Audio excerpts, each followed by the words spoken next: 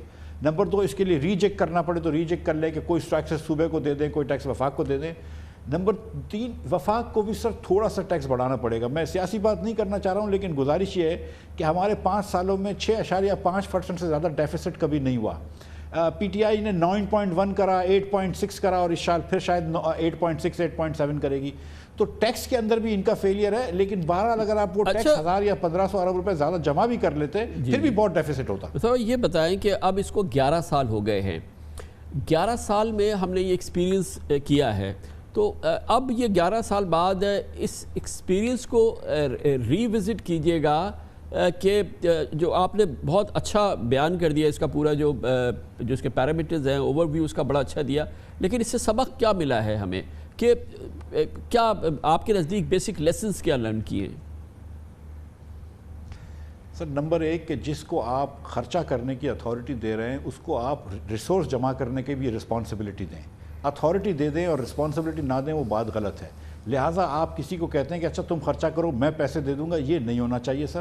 اس کو بولے کہ بھائی تم کو میں چلو تم جو مانگتے ہو ٹیکس وہ تم کو دیتا ہوں, لیکن اپنے تم پیسے بھی جمع کرو. کوئی نہ کوئی مطابقت ہونی چاہیے خرچہ جمع کرنے میں اور خرچہ کرنے میں اور پیسے جمع کرنے میں, نمبر 1.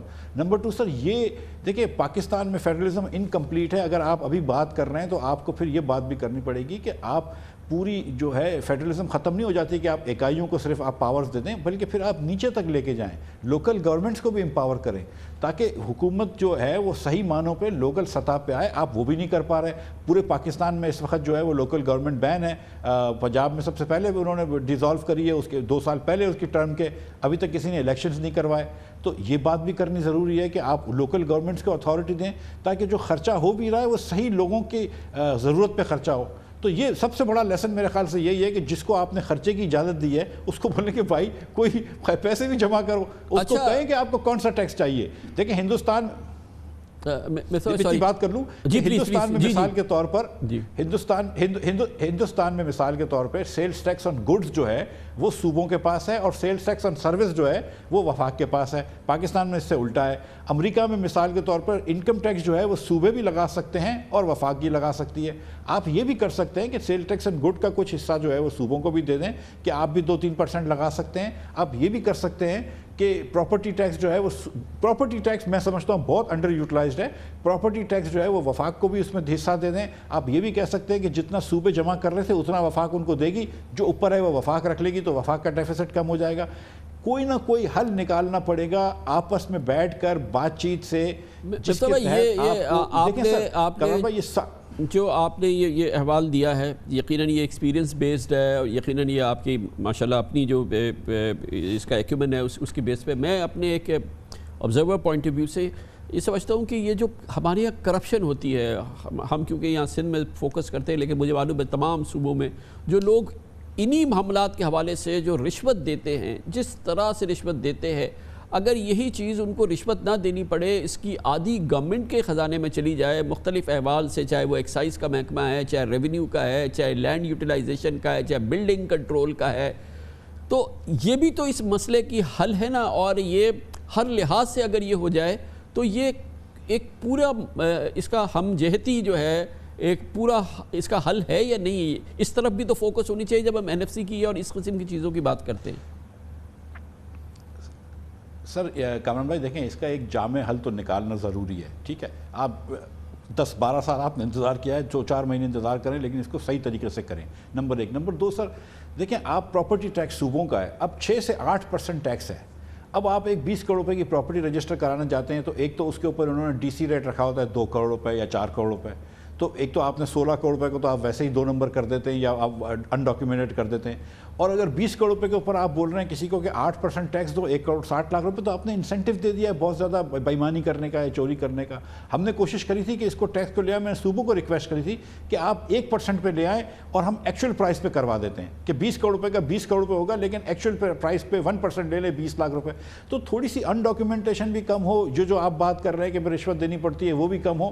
لیکن دیکھیں کامران بھائی سچی بات یہ ہے کہ اس وقت اگر 15,000 ارب روپیہ بھی وفاقی حکومت کا ڈیفیسٹ بجٹ ہو جائے نا، 15,000 ارب روپے ٹیکس جمع کرے نا تو بجٹ ڈیفیسٹ پورا نہیں ہوگا. میں سچ بتا رہا ہوں آپ کو، کیونکہ 60% آپ صوبوں کو دے دیتے ہیں، 57.5% ایک دے رہے ہیں، پھر 1% آپ کے پی کو وار آن ٹیرر کا دے رہے ہیں.